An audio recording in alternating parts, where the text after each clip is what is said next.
ನಮಸ್ಕಾರ ಬಂಧುಗಳೇ, ನಾನು ನಿಮ್ಮ ಡಾಕ್ಟರ್ ಕಮಲಂ ಕೃಷ್ಣ, ಪಾರಂಪರಿಕ ಬಿಂದು ಸ್ಪರ್ಶ ತಜ್ಞ ಹಾಗೂ ಸಹಜ ಆಹಾರ ತಜ್ಞ. ನಮ್ಮ ವಿಡಿಯೋ ಚಾನಲ್ ಅಸೆಂಟ್ ಮೀಡಿಯಾಗೆ ಸ್ವಾಗತ ಕೋರ್ತಾ ಇಂದಿನ ಈ ಸಂಚಿಕೆಯನ್ನು ಆರಂಭ ಮಾಡೋಣ. ಬಹಳ ವಿಶೇಷವಾಗಿ ನಮ್ಮ ನಿತ್ಯ ಕರ್ಮಗಳಲ್ಲಿ ವ್ಯಾಯಾಮ ಅನ್ನೋದು ತೀರ ಅಗತ್ಯ. ಅಂದರೆ ಇದೊಂದು ನಮ್ಮ ಜೀವನದ ಅವಿಭಾಜ್ಯ ಅಂಗ ಆಗಬೇಕು. ನಿತ್ಯ ಬದುಕಿನಲ್ಲಿ ಖಂಡಿತ ಮಾಡಲೇಬೇಕಾದ್ದೊಂದು ವ್ಯಾಯಾಮ. ಯಾಮ ಅನ್ನೋದೇ ಏನು ಅಂತಂದರೆ ಎಕ್ಸ್ಟೆನ್ಷನ್ ಅಂತ. ಸೊ ನಮ್ಮ ಆರೋಗ್ಯವನ್ನು, ನಮ್ಮ ಪ್ರಾಣ ಚೈತನ್ಯವನ್ನು ಇನ್ನಷ್ಟು ಹೆಚ್ಚು ಮಾಡಿಕೊಳ್ಳೋದೇ ವ್ಯಾಯಾಮ. ಹಾಗಾಗಿ ಅದಕ್ಕೆ ನಮ್ಮ ದೇಹಕ್ಕೆ, ನಮ್ಮ ಮನಸ್ಸಿಗೆ ಒಪ್ಪುವಂಥ ವ್ಯಾಯಾಮವನ್ನು ನಾವು ಆರಿಸ್ಕೋಬೇಕಾದ ಅಗತ್ಯ ಇದೆ.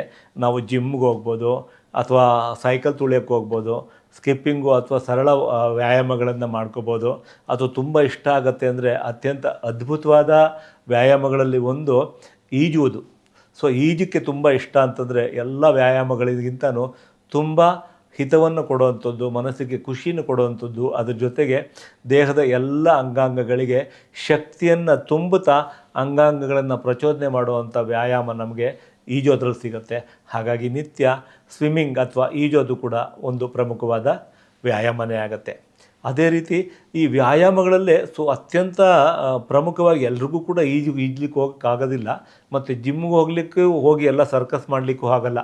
ಅಂದರೆ ಅಲ್ಲಿ ಹೋಗಿ ಕಸರತ್ತು ಮಾಡಲಿಕ್ಕೆ ಹೆಚ್ಚು ನಮಗೆ ಶಕ್ತಿಯ ಇದು ಅವಶ್ಯಕತೆ ಇದೆ. ಆ ವ್ಯಾಯಾಮ ಮಾಡೋಕ್ಕೋಸ್ಕರನೇ ವಿಧವಾಗಿ ವೈವಿಧ್ಯಮಯ ಆಹಾರಗಳನ್ನ ತೊಗೊಳ್ಳೋರನ್ನ ನಾವು ನೋಡ್ತಾ ಇದ್ದೀವಿ. ಜಿಮ್ಗೆ ಹೋಗಬೇಕು ಅಂತಂದರೆ ಆ ಪ್ರೋಟೀನ್ ಬೇಕು, ಮತ್ತೊಂದು ಬೇಕು, ಅದಕ್ಕೇನೋ ಒಂದು ರಾಸಾಯನಿಕಗಳಿಂದ ಮಾಡಿದಂಥ ಒಂದಷ್ಟು ಪದಾರ್ಥಗಳನ್ನು ತಗೊಳ್ಳೋದು, ಮತ್ತು ಒಂದಷ್ಟು ಹೆಚ್ಚು ಮಾಂಸಾಹಾರವನ್ನು ಅದಕ್ಕೋಸ್ಕರನೇ ತಗೊಳ್ಳೋದು. ಅಂದರೆ ಉದ್ದೇಶನೇ ಏನು ಅಂತಂದರೆ ನನಗೆ ವ್ಯಾಯಾಮ ಮಾಡಬೇಕು, ಅದಕ್ಕೋಸ್ಕರ ಹೆಚ್ಚು ಶಕ್ತಿ ಬೇಕು, ಅದಕ್ಕೆ ನಾನು ಆಹಾರ ತಿನ್ನಬೇಕು. ಏನು ಅಂದರೆ ಒಂದು ಸರಳವಾಗಿ ಅರ್ಥ ಮಾಡ್ಕೊಳ್ಳೋಣ. ವ್ಯಾಯಾಮ ಮಾಡಿ ನನ್ನ ಶಕ್ತಿ ಕಡಿಮೆ ಆಯಿತು ಅಂದರೆ ನಾನು ಮಾಡ್ತಾರೋ ವ್ಯಾಯಾಮ ಪ್ರಕೃತಿಗೆ ವಿರುದ್ಧವಾಗಿದೆ ಅಂತ ಅರ್ಥ. ವ್ಯಾಯಾಮ ಮಾಡಿ ಯಾವಾಗಲೂ ಕೂಡ ನನ್ನಲ್ಲಿ ಶಕ್ತಿ ಹೆಚ್ಚಾಗಬೇಕು. ಸೊ ಅದಕ್ಕೆ ನಮಗಿರುವಂಥ ಒಂದು ಅನನ್ಯವಾದ ಮಾರ್ಗ ಅಂತಂದರೆ ಯೋಗ. ಸೊ ಯೋಗ್ಯದ ಒಂದು ಸೂತ್ರ ಏನು ಹೇಳುತ್ತೆ ಯೋಗದಲ್ಲಿ, ನಮ್ಮ ಪತಂಜಲಿ ಸೂತ್ರ, ಯುಜ್ಯತೆ ಇತಿ ಯೋಗ. ಅಂದರೆ ಸೇರಿಸೋದು ಅಂತ ಆಗತ್ತೆ, ಬೆಸೆಯೋದು ಅಂತ ಆಗತ್ತೆ. ಸೊ ಏನು ಅಂದರೆ ನಮ್ಮಲ್ಲಿ ಚೈತನ್ಯವನ್ನು ಬೆಸೆಯುವಂಥದ್ದೇ ಯೋಗ ಆಗಿರೋದ್ರಿಂದ ಯೋಗವನ್ನು ಸುಲಭವಾಗಿ ಆರಿಸ್ಕೋಬೋದು.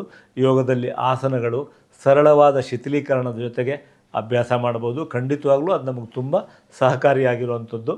ಯೋಗ ಉತ್ತಮವಾದ ಮಾರ್ಗ ಅಂತ ಯಾಕೆ ಹೇಳ್ತೀನಿ ಅಂತಂದರೆ, ಇರುವ ಎಲ್ಲ ವ್ಯಾಯಾಮಗಳಲ್ಲಿ ಉಸಿರಾಟವನ್ನು, ಅಂದರೆ ನಮ್ಮ ದೇಹಕ್ಕೆ ಬೇಕಾಗಿರೋ ಪ್ರಾಣ ಚೈತನ್ಯವನ್ನು ಹಿಗ್ಗಿಸ್ಕೊಳ್ಳೋಕ್ಕೆ ಬೇಕಾಗಿರೋ ಉಸಿರಾಟವನ್ನು ಜೋಡಿಸಿ ಮಾಡುವಂಥ ಒಂದು ರೀತಿಯ ಒಂದು ವ್ಯಾಯಾಮದ ಕಲೆ ಅಂತಿದ್ದರೆ ಅದು ಯೋಗ. ನೋಡಿ, ಯೋಗ ನಮಗೆ ಮಾನಸಿಕವಾಗೂ ಸಹಾಯ ಮಾಡುತ್ತೆ ಮತ್ತು ದೈಹಿಕವಾಗೂ ಸಹಾಯ ಮಾಡುತ್ತೆ. ನಮ್ಮನ್ನು ಆಧ್ಯಾತ್ಮ ಮಾರ್ಗದಲ್ಲಿ ಕರ್ಕೊಂಡು ಹೋಗಲಿಕ್ಕೆ, ನಮಗೆ ನಿರಂತರವಾದ ಅನನ್ಯವಾದ ಸಂತೋಷವನ್ನು, ನೆಮ್ಮದಿಯನ್ನು ಕೊಡಲಿಕ್ಕೆ ಸಹಕಾರಿಯಾಗುವಂಥ ವ್ಯಾಯಾಮ ಅಂತಂದರೆ ಯೋಗ.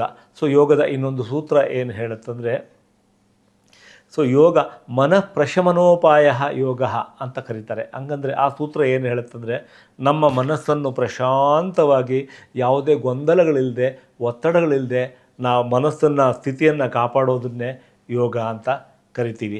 ಇನ್ನೊಂದು ಸೂತ್ರ ಏನು ಹೇಳುತ್ತೆ ಅಂತಂದರೆ, ಯೋಗ ಚಿತ್ತ ವೃತ್ತಿ ನಿರೋಧ ಅಂತ ಒಂದು ಸೂತ್ರ ಹೇಳುತ್ತೆ. ಇಲ್ಲಿ ಏನು ಹೇಳಕ್ಕೆ ಬರುತ್ತೆ ಅಂದರೆ, ನಮ್ಮ ಚಿತ್ತ ಅಂದರೆ ಮನಸ್ಸಿನ ವೃತ್ತಿ. ಮನಸ್ಸು ಸೆಕೆಂಡ್ಗೂ ಊರೆಲ್ಲ ಅಲ್ದಾಡುತ್ತೆ. ಇಲ್ಲ ಸಲ್ಲದ ಎಲ್ಲ ವಿಚಾರಗಳು ಹಾತೊರೀತಾ ಇರುತ್ತಲ್ಲ, ಅದೆಲ್ಲದನ್ನು ತೆಗೆದುಹಾಕಿ ಅದನ್ನೆಲ್ಲ ಕಡಿಮೆ ಮಾಡಿ ಮನಸ್ಸನ್ನು ಹದವಾಗಿಡುವಂಥದ್ದು, ನಿರ್ಮಲವಾಗಿಡುವಂಥದ್ದಕ್ಕೆ ನಾವು ಯೋಗ ಅಂತ ಕರಿತೀವಿ. ಹಾಗಾಗಿ ಸಾಧ್ಯವಾದಷ್ಟು ನಾನು ವ್ಯಾಯಾಮ ಅಂತ ತಗೊಂಡಾಗ ಸರಳವಾದ ಶಿಥಿಲೀಕರಣ ಇರ್ಬೋದು, ಮಾಡ್ಕೋಬೋದು. ನನಗೆಲ್ಲೂ ಹೋಗ್ಲಿಕ್ಕಾಗಿಲ್ಲ, ಹೊರಗಡೆ ಮಾಡಲಿಕ್ಕಾಗಲ್ಲ ಅಂದರೆ ನೃತ್ಯ ಒಂದು ಅತ್ಯಂತ ಅದ್ಭುತವಾದ ಒಂದು ವ್ಯಾಯಾಮದ ವಿಧಾನ. ನೃತ್ಯದಲ್ಲಿ ಏನಾಗುತ್ತೆ ಅಂದರೆ, ದೇಹದ ಎಲ್ಲ ಚಲನೆಗಳಿಂದ ದೇಹದ ಎಲ್ಲ ಕಡೆಗೂ ನಮಗೇನಾಗುತ್ತೆ, ವ್ಯಾಯಾಮ ಸಿಗ್ತಾ ಹೋಗುತ್ತೆ. ಮತ್ತು ಎಲ್ಲ ಅಂಗಾಂಗಗಳು ಪ್ರಚೋದನೆ ಆಗೋದ್ರ ಜೊತೆಗೆ ನೃತ್ಯ ಮಾಡೋದ್ರಲ್ಲಿ ಮನಸ್ಸಿಗೆ ತುಂಬ ಮುದ ನೀಡುತ್ತೆ, ಮನಸ್ಸು ತುಂಬ ಸಂತೋಷ ಪಡೋದ್ರಿಂದ ಆ ಮೂಲಕವಾಗಿ ಮನಸ್ಸು ಹೊರಗಡೆ ಎಲ್ಲೂ ಹರಿಯ ಹೋಗದಂಗೆ ನೋಡ್ಕೋಬೋದು.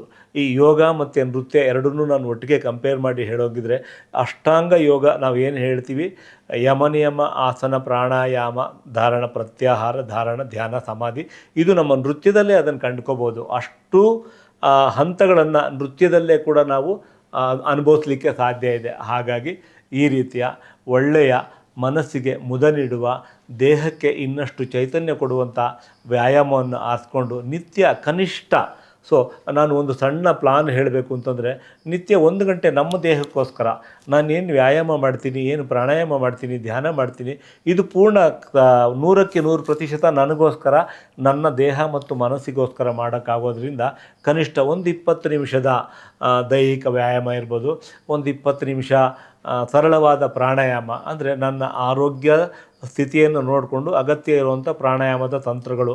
ನಿತ್ಯವೂ ಎಲ್ಲ ಆಸನಗಳು, 108 ಆಸನಗಳು ಮತ್ತು ಪ್ರಾಣಾಯಾಮ ಎಲ್ಲ ತಂತ್ರಗಳು ಮಾಡೋ ಅಗತ್ಯ ಇಲ್ಲ. ಇಂದಿನ ನನ್ನ ದೇಹ ಮತ್ತು ಮನಸ್ಸಿನ ಪರಿಸ್ಥಿತಿಗೆ ಏನು ಬೇಕೋ ಅದನ್ನು ಮಾತ್ರ ಜೋಡಿಸ್ಕೊಂಡು ಮಾಡ್ಕೊಳ್ಳೋದು. ಮತ್ತೊಂದು 20 ನಿಮಿಷ ಏನು ಮಾಡದೆ ಸುಮ್ಮನೆ ಇರೋದು. ಅಂದರೆ ಧ್ಯಾನ ಮಾಡಬೇಕಾದ್ರೆ ತುಂಬ ಬೇರೆ ಬೇರೆ ಬೇರೆ ಬೇರೆ ಬೇರೆ ರೀತಿಯಲ್ಲಿ ಗೈಡ್ ಮಾಡೋರಿದ್ದಾರೆ. ನಾ ಹೇಳೋದು ಸರಳವಾದ ಧ್ಯಾನ ಅಂತಂದರೆ, ನನಗೆ ಬೇಕಾದದ್ದು ಅತ್ಯಂತ ಹೆಚ್ಚು ಅಂದರೆ ಮೌಲ್ಯ ಇರೋದು ಅಂತಂದರೆ ನನ್ನ ಪ್ರಾಣ. ಸೊ ಪ್ರಾಣ ಚೈತನ್ಯಕ್ಕೆ ಸಹಕಾರಿಯಾಗಿರೋದು ಅಂದರೆ ವಾಯುತತ್ವ. ನನ್ನ ದೇಹದಲ್ಲಿ ವಾಯುವನ್ನು ಚೆನ್ನಾಗಿ ಇಟ್ಕೊಳ್ಳೋ ದೃಷ್ಟಿಯಿಂದ ನಮ್ಮ ಉಸಿರಾಟದ ಮೇಲೆ ನಮ್ಮ ಮನಸ್ಸನ್ನು ಕೇಂದ್ರೀಕರಿಸಿ ಧ್ಯಾನ ಮಾಡಿದ್ರೆ ಸಾಕಾಗತ್ತೆ. ಇದಕ್ಕೆ ನಾವೆಲ್ಲೂ ಹೋಗಬೇಕಾಗಿಲ್ಲ, ಅಚ್ಚುಕಟ್ಟಾಗಿ ಯಾವುದೋ ಹೊರಗಡೆ ಹೋಗಿ ಮಾಡಬೇಕು ಅಂತಿಲ್ಲ. ಮನೆಯಲ್ಲೇ ಕೂತು ಆರಾಮಾಗಿ ನಮ್ಮ ಆಸಕ್ತಿಯಿಂದ ಮಾಡ್ಕೋಬೋದು.